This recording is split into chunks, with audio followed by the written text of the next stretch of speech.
अगर मैं आपसे कहूं कि प्रेगनेंसी में सिर्फ 1 गिलास मीठा पानी पीकर आप अपने और अपने बच्चे को कई गंभीर जटिलताओं से बचा सकते हो, तो क्या आप इस टेस्ट को हल्के में लोगे? लेकिन मेरी क्लिनिक में लगभग हर दिन गर्भवती महिलाएं मेरे से आके ये सवाल पूछती हैं, सर क्या ये टेस्ट खाली पेट करवाना होता है? कुछ लोग पूछते हैं, सर 75 ग्राम चीनी कितने मिनट में पीनी चाहिए? कुछ लेडीज पूछते हैं, अगर मुझे उल्टी हो जाए तो क्या ये टेस्ट मुझे दोबारा कराना पड़ेगा? और ये टेस्ट केवल भारत में ही क्यों किया जाता है, यूएसए दूसरे कंट्रीज में क्यों नहीं किया जाता? तो अगर आपके मन में भी ऐसे सवाल हैं तो अगले 10 मिनट की ये वीडियो आपके लिए है, क्योंकि आज मैं आपको बताने वाला हूं कि डिप्सी टेस्ट क्या है, इसे क्यों किया जाता है, इसका सही तरीका क्या है, नई गाइडलाइन क्या बोलती है डिप्सी टेस्ट के बारे में, अगर उल्टी हो जाए तो आपको क्या करना चाहिए, और रिपोर्ट का मतलब क्या होता है, मतलब कब नॉर्मल है कब नॉर्मल है। तो नमस्कार, मैं हूं डॉक्टर सुनील चौधरी, गायनेकोलॉजिस्ट, और लास्ट 13 ईयर से मैं इस फील्ड में काम कर रहा हूं। सबसे पहले मैं आपको बताऊंगा कि डिप्सी टेस्ट क्या होता है। सबसे पहले समझते हैं कि इसका नाम डिप्सी क्यों है। अजीब सा नाम नहीं लग रहा आपको, क्या है डिप्सी? तो डिप्सी एक छोटा वर्ड है, इसका फुल फॉर्म है diabetes in pregnancy study group India. Bharat में गर्भावस्था के दौरान होने वाली शुगर यानी गेस्टेशनल डायबिटीज मेलाइटिस की जांच के लिए इस संस्था ने एक सरल और व्यवहारिक तरीका सुझाया। यही कारण है कि भारत के कई सरकारी हॉस्पिटल्स और अनेक निजी हॉस्पिटल्स में ये टेस्ट किया जाता है। अभी अगर आपके दिमाग में आ रहा होगा, सिर्फ भारत में ये टेस्ट इतना महत्वपूर्ण क्यों है, बार बार ऐसे भारत भारत इंडिया इंडिया क्यों बोल रहे हो? तो भारत को दुनिया की डायबिटीज कैपिटल भी कहा जाता है। मतलब इंडिया में इतने डायबिटीज के पेशेंट हैं कि उसको डायबिटीज कैपिटल कहने लग गए हैं लोग भारत को। और भारतीय महिलाओं में गर्भावस्था के दौरान शुगर होने का खतरा कई देशों की तुलना में अधिक होता है।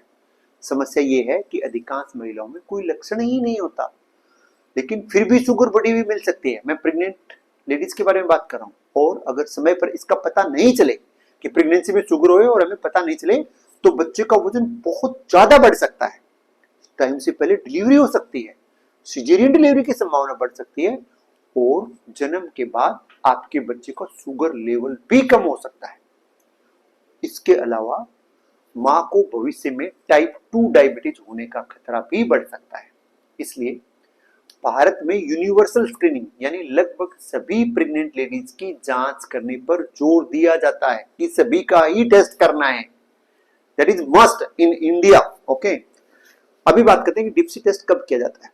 तो आमतौर पर यह टेस्ट नॉर्मली 24 से 28 वीक के बीच में किया जाता है, लेकिन यदि महिला को पहले से ही अधिक जोखिम हो, जैसे पहले से अधिक जोखिम मतलब पेशेंट हाई रिस्क ग्रुप में आता है। पेशेंट हाई रिस्क ग्रुप मतलब जिसमें डायबिटीज होने की संभावना ज्यादा है। तो कौन से पेशेंट में डायबिटीज होने की ज्यादा संभावना होगी? पहला, अगर पिछली प्रेगनेंसी में उसको शुगर का बीमारी था, पेशेंट ज्यादा मोटा है, उसको पीसीओएस का प्रॉब्लम है, परिवार में डायबिटीज अगर किसी को है, या पिछली बार जो प्रेगनेंसी में बच्चा होता है उसको वजन बहुत ज्यादा है, तो ऐसे हाई रिस्क ग्रुप में आते हैं। तो ऐसे केस में डॉक्टर 24 से 28 वीक में 100% आपकी दोबारा स्क्रीनिंग करते ही करते हैं, जबकि हम तो पेशेंट जब पहली विजिट में आता है तभी से करते हैं और 24 से 28 वीक में दोबारा भी करते हैं। अब सबसे महत्वपूर्ण बात, डिप्सी टेस्ट कैसे किया जाता है, ये सब बहुत ध्यान से सुनना चाहिए आपको।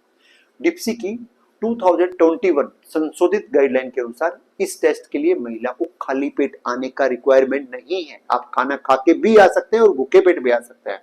यानी ये टेस्ट फास्टिंग और नॉन फास्टिंग दोनों ही कंडीशन में किया जा सकता है। अभी मैं आपको बताता हूँ कि टेस्ट कैसे होता है, ये डिप्सी टेस्ट कैसे होता है।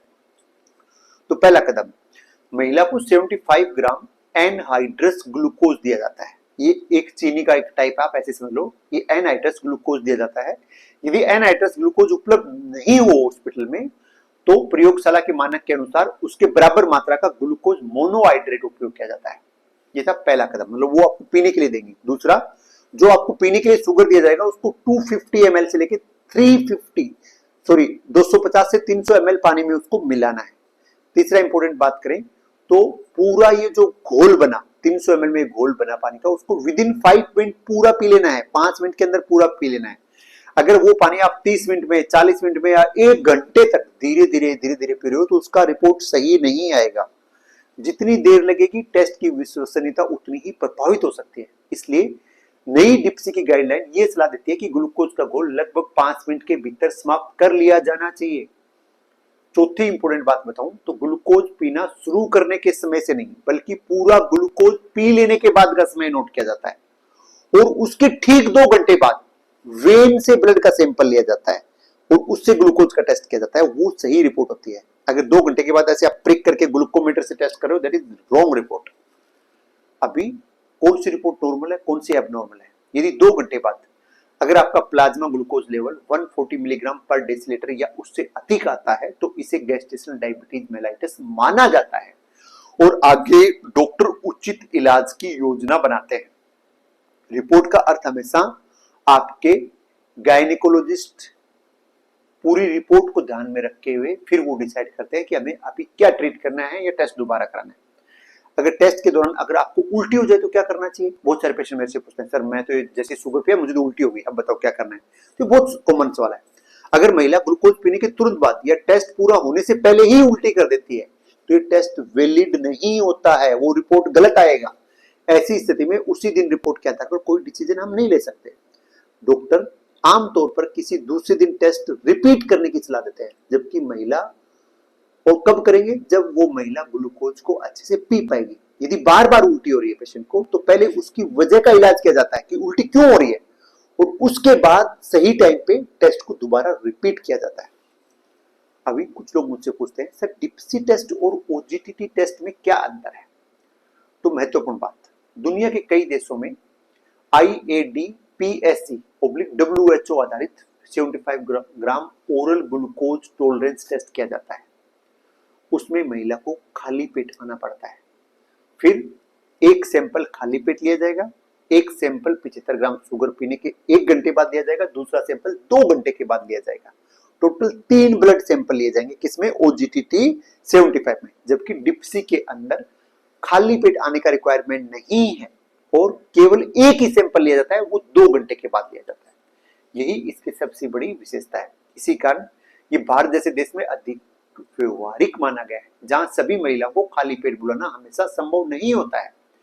लेकिन यह भी जानना जरूरी है कि कुछ इंटरनेशनल गाइडलाइंस जैसे IADPSG आधारित OGTT को प्राथमिकता देते हैं, जबकि भारत में डिप्सी अभी भी व्यापक रूप से उपयोग किया जाता है, विशेषकर राष्ट्रीय कार्यक्रम और कई सरकारी हॉस्पिटल्स के अंदर।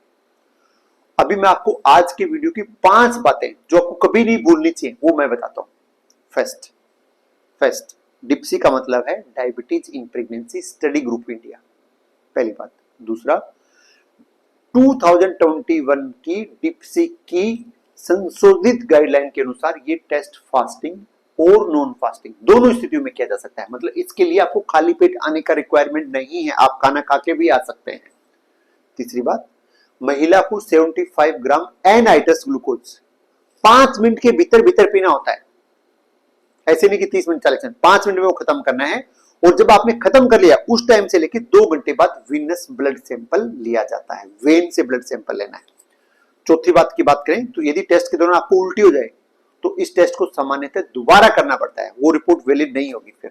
और अगर 5वीं बात करें तो यदि 2 घंटे की प्लाज्मा ग्लूकोज 140 मिलीग्राम पर डेसीलीटर या उससे अधिक आती है तो इसे गैस्ट्रेशनल डायबिटीज की संभावना मानी जाती है और आगे का इलाज डॉक्टर की सलाह के अनुसार किया जाता है। समय पर पहचान और सही इलाज से अधिकांश महिलाओं की गर्भावस्था सुरक्षित रूप से पूरी हो सकती है, डरने की कोई बात नहीं है।